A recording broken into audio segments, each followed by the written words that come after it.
It is a source of pride to the people in the northeastern state of New Hampshire, a tradition marked by signs and etched in stone in the state capital, Concord.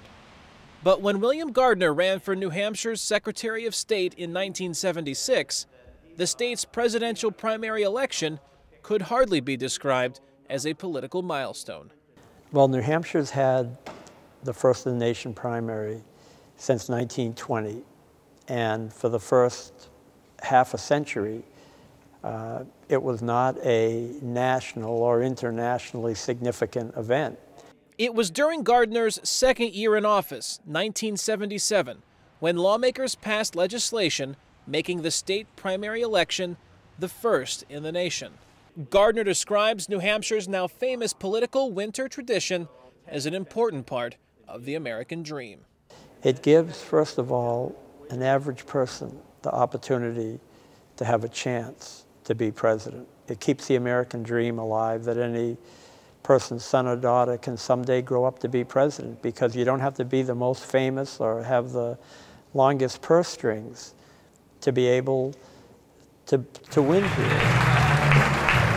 New Hampshire is a state of roughly 1.3 million people. The 2000 census shows that 96% of the population is white.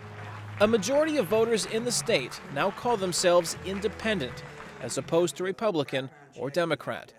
Because of that fact, and its status as first in the nation, New Hampshire is an important stop on a candidate's campaign itinerary. How do you feel about... Here, average people can ask aspiring candidates difficult questions or address issues that concern them individually. And cannot speak the English language. One of the first priorities, if they ever want to embark to any path to citizenship, is they must first learn English. Often, candidates will make an effort to connect with voters one-on-one because they know this is a state that can make or break their political future. But the state's special status is threatened by changes in the presidential election cycle next year.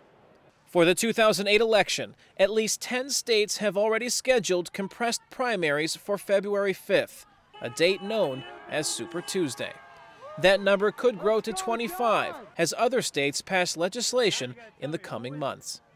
The chairman of the New Hampshire Republican Party, Fergus Cullen, says the change does not give candidates much time to build or gain political momentum after they stump in New Hampshire. Well, I think it increases the chances of an unintended consequence or buyer's remorse. And what I mean by that is because of the compression, a candidate who stumbles may not have time to recover. A candidate who exceeds expectations may not have time to capitalize on that success. They literally won't be able to cash the checks fast enough to fund their campaign in the next state. It increases the odds that one party or the other might nominate somebody who's not electable before they can put a stop to that. Leon Panetta served as former President Bill Clinton's chief of staff. He says that the Super Tuesday calendar compression would seem to help the candidates with the most money. And that probably favors not only Hillary Clinton, Barack Obama's raising a lot of money. On the Republican side, it probably favors somebody like Mitt Romney, who's raised a tremendous amount of money as well. And that is the kind of things this country needs to do. A compressed primary calendar impairs a lesser-known candidate's ability to increase visibility with voters in other states. Critics of Super Tuesday also contend that it gives more importance to political advertising, since it leaves less time for the candidates to actually meet with the voters in person. A pleasure to meet you. What's your name? The state of Florida has scheduled its primary in 2008 for January 29th. New Hampshire state law requires primary elections held here to occur at least 7 days before any other state. Some, like Fergus Cullen, speculate that New Hampshire could move its primary to late 2007.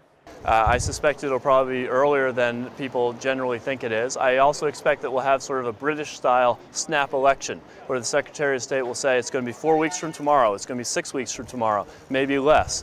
And that's what I'm expecting. No one can tell.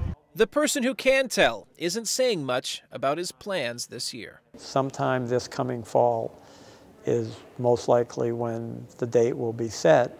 Despite the changes this election year, the campaign is in full swing in New Hampshire, thanks in part to political debates held at St. Anselm College in Manchester.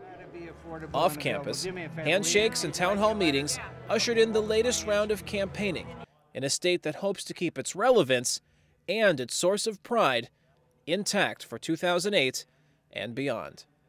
Kane Fairbaugh, VOA News, Concord, New Hampshire.